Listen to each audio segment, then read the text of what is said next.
అన్నట్టు అట్లా కార్యక్రమాలు పోనీ బయట అంతా ఏమైనా ఉద్ధరించినా అంటే కొత్తగా ఎక్కడ ఒక పైసా ఇచ్చింది లేదు.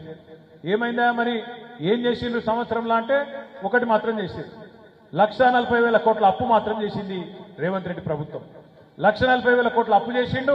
పోనీ కొత్తగా ఒక ఇటుక పెట్టిండా, ఒక దగ్గర మోరి కట్టిండా, ఒక కొత్త నల్ల పెట్టిండా, ఒక కొత్త స్కీమ్ పెట్టిండా, ఒక ఆడబిడ్డకు తులం బంగారం ఇచ్చిండా, ఒక్క మన ఆడబిడ్డకు 2,500 రూపాయలు ఇచ్చిండా, ఒక్క రైతుకు 15,000 ఇచ్చిండా ఖాతాలంటే ఎవ్వలకు చేసిందేమి లేదు.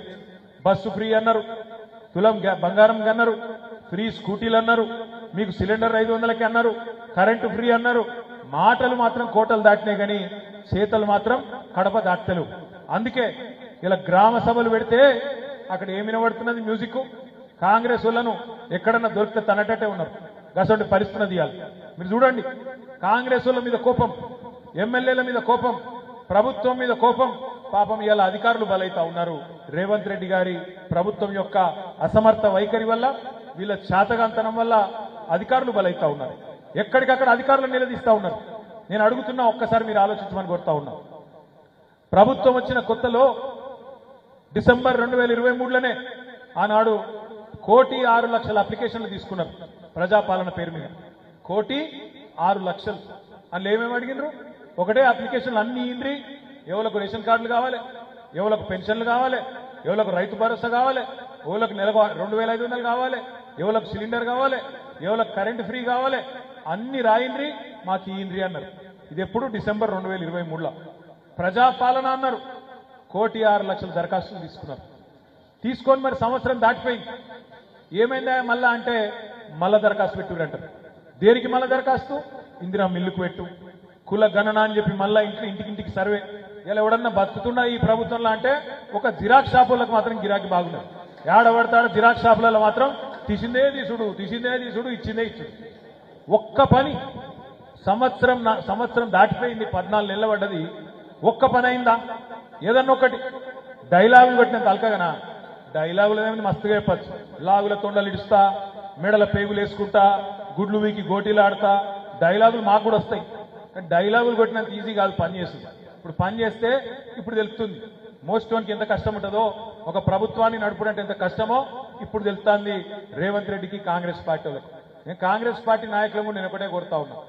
ఇంకా ఎలక్షన్లు 4 ఏళ్ళు ఉన్నాయి, ఇంకా 4 ఏళ్ళు ఉన్నాయి అసెంబ్లీ ఎన్నికలు.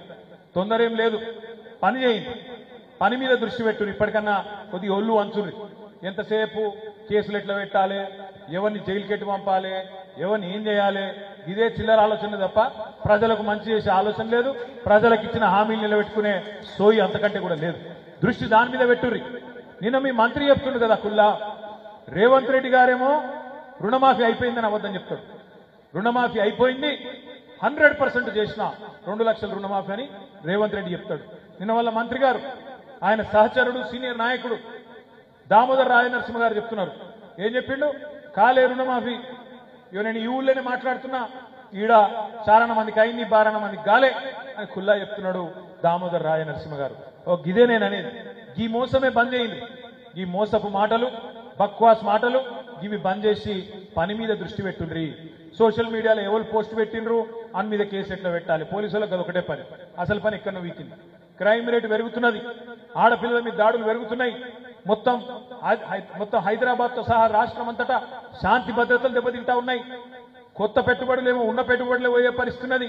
ఇట్లా పరిస్థితి ఉంటే ఇవాళ ముఖ్యమంత్రి, ఆయన మంత్రివర్గం మాత్రం వాళ్ళు ఇవాళ ఇక్కడ లేరు, గాల్లో తిరుగుతున్నారు. కరీంనగర్కి వస్తే హెలికాప్టర్, సిరిసిల్లకు వస్తే హెలికాప్టర్, నల్గొండకు వస్తే హెలికాప్టర్, గాలి మోటార్లు తిరుగుకుంటా, గాలి మాటలు మాట్లాడుకుంటా ఇవాళ తప్పించుకొని తిరుగుతున్నారు తప్ప భూమి మీదకి వస్తే లేరు. రండి, గ్రామ సభల్లో నిలబడండి, మంత్రులు, కాంగ్రెస్ ఎమ్మెల్యేలు, చెప్పండి, ప్రజలకు సమాధానం చెప్పండి. ఏంది మీరు ఇచ్చిన మాటలు ఎక్కడన్నా ఒక్కటి అమలైందా చెప్పండి. 1,67,00,000 మంది ఆడబిడ్డలు ఎదురు చూస్తున్నారు. 18 ఏళ్లు నిండిన ఆడబిడ్డలు మన రాష్ట్రంలో 1,67,00,000 మంది ఉన్నారు. వాళ్ళందరూ ఎదురు చూస్తున్నారు. ఎప్పుడు చాలా అవుతుంది మహాలక్ష్మి, ఎప్పుడు పడతాయి నెలకు 2,500 అని చెప్పి వాళ్ళందరూ ఎదురు చూస్తున్నారు. 100 రోజుల్లో ఇస్తామని మీరే చెప్పిండ్రు, మేము అడగలే. మీరే చెప్పిర్రు 100 రోజులు ఇస్తామని. మరి 100 రోజులు కాదు, ఇప్పుడు 400 రోజులు అయింది, 400 రోజులు దాటిపోయింది.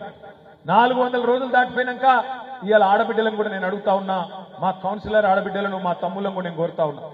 దయచేసి 27 తారీఖు నుంచి మీరు మేము మాజీలు అయిపోయినాం మాకేం సంబంధం అన్నట్టు